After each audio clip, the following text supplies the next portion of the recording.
Good evening and welcome. I'm Sheila Balgobin and I am the Dream Decipherer, and I help you to crack the code of your sleep and dreams so you can sleep sound and dream deep.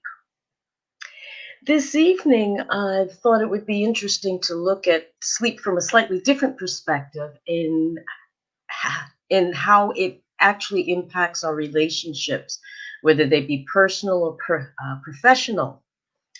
Now, according to science, how we sleep will affect our relationships, and there's even evidence to indicate that our past relationships can determine the future of how we sleep. We know that sleep helps the brain to process emotions and memories from the day, as well as carry out essential repair work during our sleeping hours. When we are well rested and have enough mental space, we can both create and log new memories and work through the experiences of our day. But when we're suffering from sleep deprivation, it causes the body to go into survival mode. This, according to a gentleman by the name of Christopher Winter, a neurologist based in Virginia in the United States.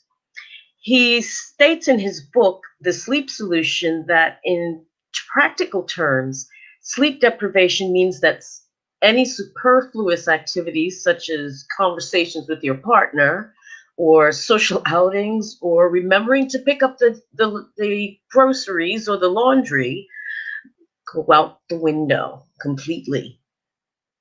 Sleep is more important to our relationships than we even begin to realize, as it takes the things that make a relationship work. Um, the things that make a relationship work properly are impacted negatively when we aren't sleeping well. There are different ways that sleep can impact our relationships, and I'll share a couple of those with you, and perhaps a couple of suggestions as to what you can do about it. The first thing is that your emotions are just thrown out of whack completely.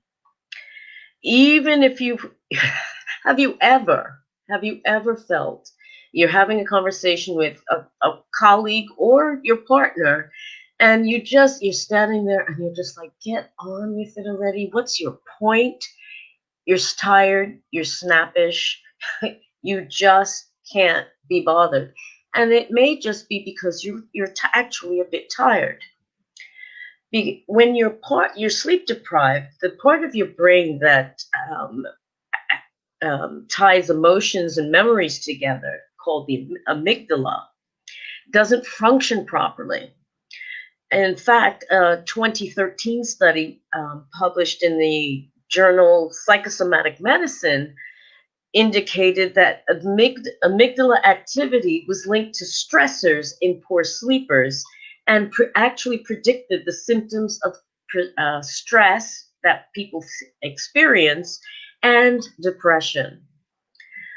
So when we're deprived of sleep, we're much more likely to overreact to situations that normally wouldn't even bother us. Small problems become enormous problems, and our reactions are just amplified. Some studies even indicate that people are more likely to feel sad, depressed, or even anxious if they don't sleep well or if they're sleep deprived. This is compounded further by the fact that we don't usually notice the amplification of our reactions to things. I mean, it just creeps up on us, and all of a sudden we're exploding. So, one suggestion is just to save any kind of serious conversations for a day when you're actually feeling rested. We make better decisions, we're more patient, and have a better ability to listen rather than just respond to what people are saying. All of which, in the end, is the basis of a good relationship. Having patience, being flexible, being able to compromise and listen to what the other person is saying. A second area which can be impacted by poor sleep is it can make you sick and tired, literally. Insufficient sleep makes our immune system crash. And health issues can arise, such as diabetes, obesity, heart disease, stroke, depression, and other things, according to the Centers for Disease Control. Other issues can and also come from insufficient sleep, such as the common cold. Again, your immune system has crashed because you're tired and you get sick. Now, obviously, when you're homesick, the last thing you want to do is socialize or talk to anybody, including your partner or spouse. And the only thing you want to see is your bed. So it's naturally going to have a negative impact on relationships, and particularly on women, because they're doing a lot of the caring of someone when they're ill. Not only that, you're missing out on dinners, you're missing out on events because you're too tired or you're too sick, and that can take a toll on the relationship as well. Researchers suggest that for partners, being a caretaker can be stressful, and particularly, again, for women, it can impact negatively on their mental health. A third area where conflict can occur is from differing sleep schedules. So, if you're in a relationship with someone who works odd hours or what they call unsociable hours, making plans to see people who matter to you will naturally be a challenge and will suffer in the effort. One thing you may be able to do is to um, share an online calendar with your nearest and dearest so that you can coordinate the best hours for everyone involved, and you can actually plan ahead and book time for yourself in. But then, in addition to that, you may also, if you're tired, you're forgetting appointments, and this will keep you from overbooking or underscheduling or forgetting that you actually have something planned. If your partner, however, has a really variable schedule, you're just going to have to compromise. Try to meet each other halfway, either by maybe staying up a little bit later, or to wake up a little bit earlier to try to find some time in between where both of you are awake and fairly coherent. But the most important thing that either partner can do is to respect each other's need for rest and to concentrate on spending quality time together when you're both alert and feeling up to it.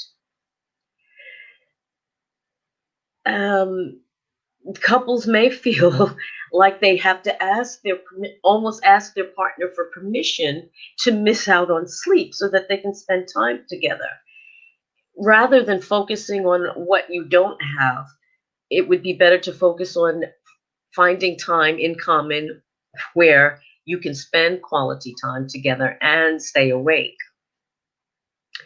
There is also a recent study that was published in the Journal of Personal Relationships, which states that sleep quality may actually be related to your relationships, your romantic relationships, that is.